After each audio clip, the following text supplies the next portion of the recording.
It's 3 in the morning in Manhattan, and still at Studio 54, people crowd the doors, hoping to get in. Hoping to get in. Hoping to get in.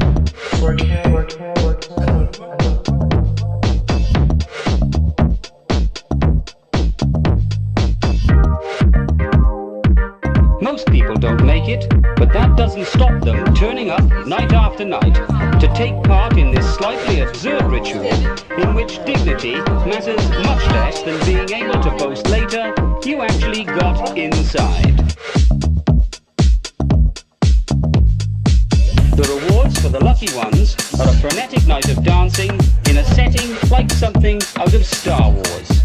Piercing lights, a cascade of special effects, supple-bodied young waiters dressed in nothing but shorts, and drinks at £1.50 a glass. The formula has made the owner a very rich young man.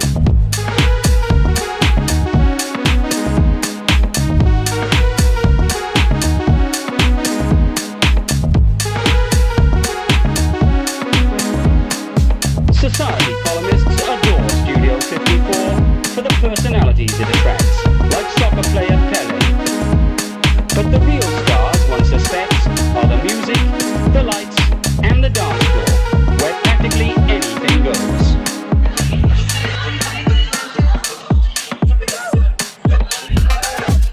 It's difficult to know what it is exactly that attracts people here. All that one can be absolutely sure of is that it isn't the conversation. It's difficult to know what it is exactly that attracts people here. All that one can be absolutely sure of is that it isn't the conversation.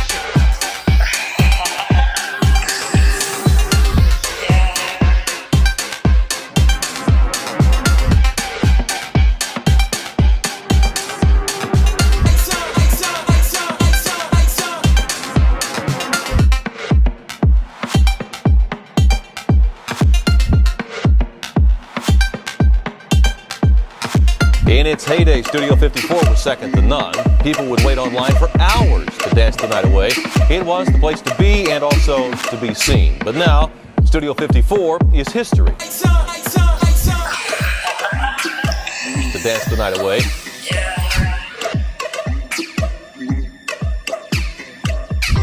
They tried to capture memories last night, the last dance at Studio 54. The disco mecca of the 70s has been closed for years and it's about to be gutted. But for one last night, Studio was remembered. From the Kennedys to the Muscle Beach crowd, it was a whole mixture, and everyone just gathered and they danced. If the walls could talk, it would be amazing the stories they would tell.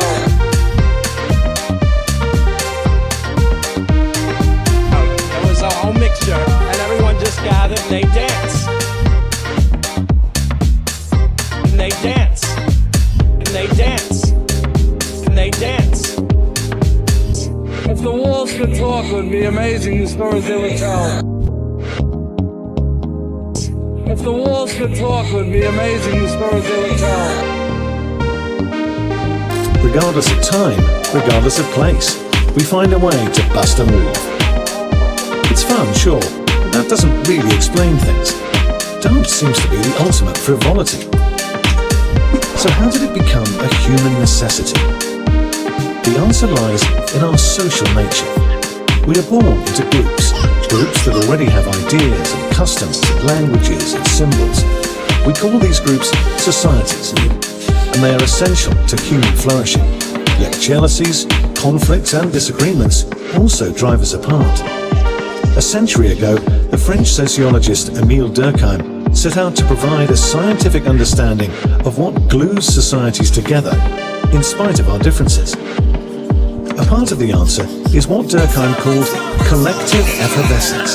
This is, in his words, a sort of electricity. It's that exhilaration, almost euphoria, that overtakes groups of people united by a common purpose, pursuing an intensely involving activity together.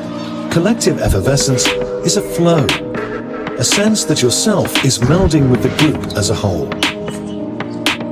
The excitement of a group creates an intense force that lifts people up and draws them together on an almost spiritual plane.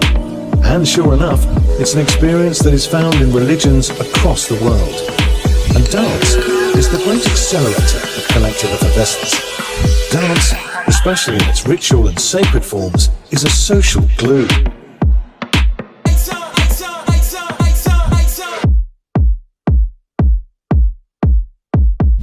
If the walls could talk, it would be amazing the stories they would tell.